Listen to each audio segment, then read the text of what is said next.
100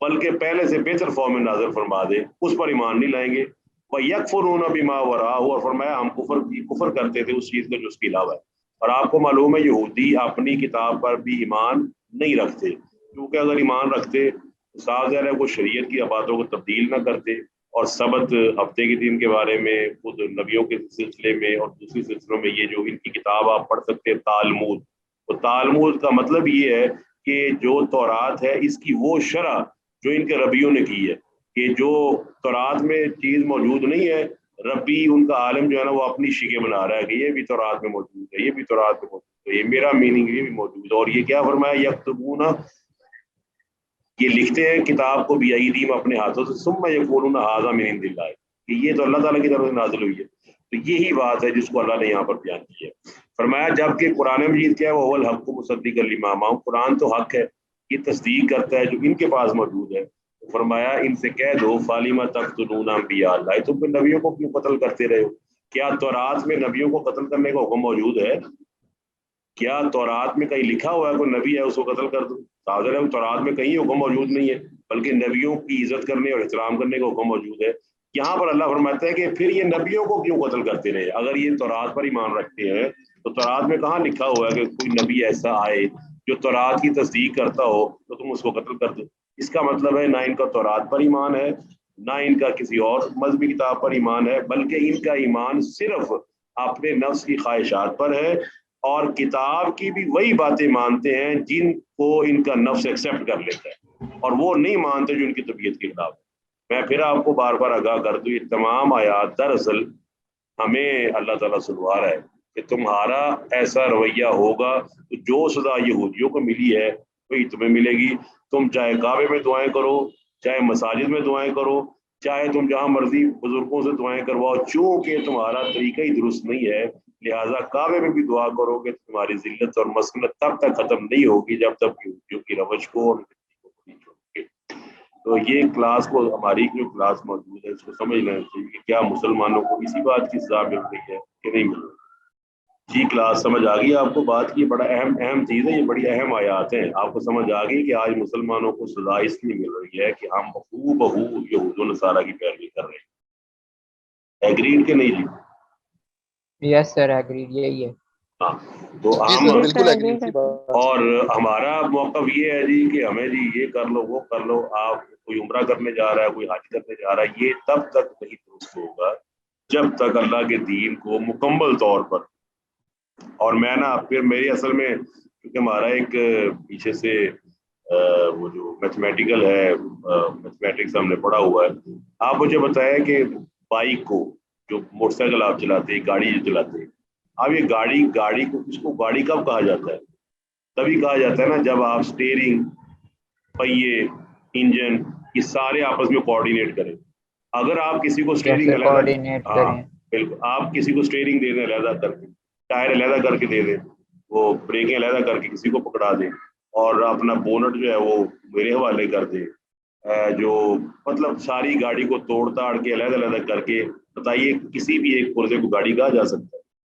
جی class گاڑی کہا جا سکتا ہے کسی ایک پرزے کو؟ نہیں سر گاڑی نہیں ہوگی پھر وہ تو نہیں آپ، سر۔ ہاں وہ تو آپ کی اپنی گاڑی بھی خراب ہو گئی، وہ جو آپ نے اس کی کوآرڈینیشن ختم کر، ہم نے کیا کیا ہوا، کوئی نماز پہ لگا ہوا، وہ نماز کا اسٹیئرنگ لے کے ایک طرف بیٹھ گیا، سود چلنے چوکا تھا، سود چلنے تو یار چھوڑو پڑا، وہ ٹھیک ہے، نماز ہے نا، give the devil his due, give the God his due، اللہ کو اس کا حصہ دو، شیطان کو اس کا حصہ دو۔ اب یہ ہمارا حال ہے، کوئی روزہ لے کے بیٹھا ہوا ہے، کوئی 4 مہینے لے کے بیٹھا ہوا ہے، کوئی 2 مہینے لے کے بیٹھا ہوا ہے، کوئی کہتا ہے میں صبح پانی ڈال دیتا ہوں مچھروں کو، کوئی کہتا ہے میں یہ کر دیتا ہوں، میں دانے بھی کھیے رہتا ہوں، میں انڈے پھینک آتا ہوں، میں صدقہ کر دیتا ہوں، میں خیرات کر دیتا ہوں۔ نہیں، ہمیں پورے کا پورا اسلام میں داخل ہونا ہے، اور کوئی آدمی جانتا ہے کہ میٹرک کا امتحان ہو وہ بھی سند آپ کو نہیں ملتی جب تک 8 پیپر کلیئر نہ ہو۔ تو اللہ فرماتا ہے وَلَقَدْ جَاءَكُم مُوسَىٰ بِالْبَيِّنَاتِ، تمہارے پاس موسیٰ علیہ السلام نشانیاں لے کر آئے، پھر کیا کیا، ثُمَّ اتَّخَذْتُمُ الْعِجْلَ مِن بَعْدِهِ، تم نے کیا کیا، تم نے بچڑے کو پوجنا شروع کر دیا، من بعدہ، اس کے بعد وانتم ظالمون۔